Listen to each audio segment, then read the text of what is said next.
Zilqədə ayının son günün yaşayırıq. Bugün Həzrəti İmam-ı Muhammed Təqi Cəvad əleyhissalamın məzlumanə şəhadət günüdür. Bir nəfər gəldi İmam-ı Cəvad əleyhissalamın huzuruna, ərz elədi. Məni nəsihət eylə, mənə moizə elə.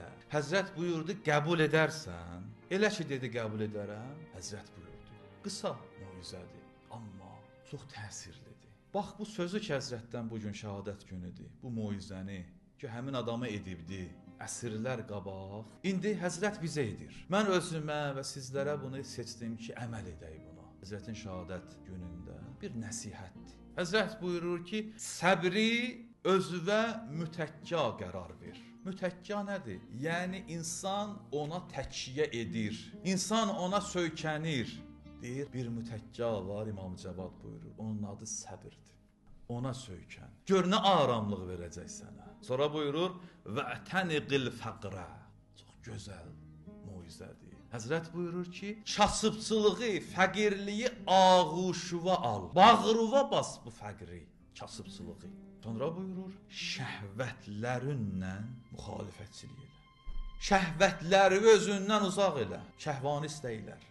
Vərfəzi şəhvat, şəhvani istəkləri özündən uzaq elə. Şəhvətlər.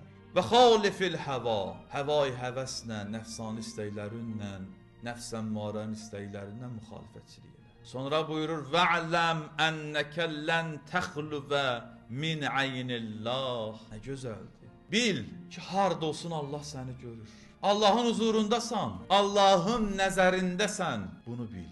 Harda olsun Allah səni görür. Həzrət sonra moizənin sonunda buyurur, fənzur keyfə təkun.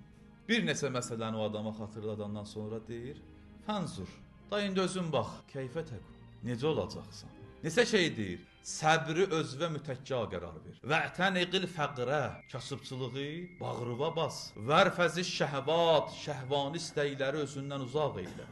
Və xalifil həva, nəfsani istəklərinlə müxalifətçilik elə.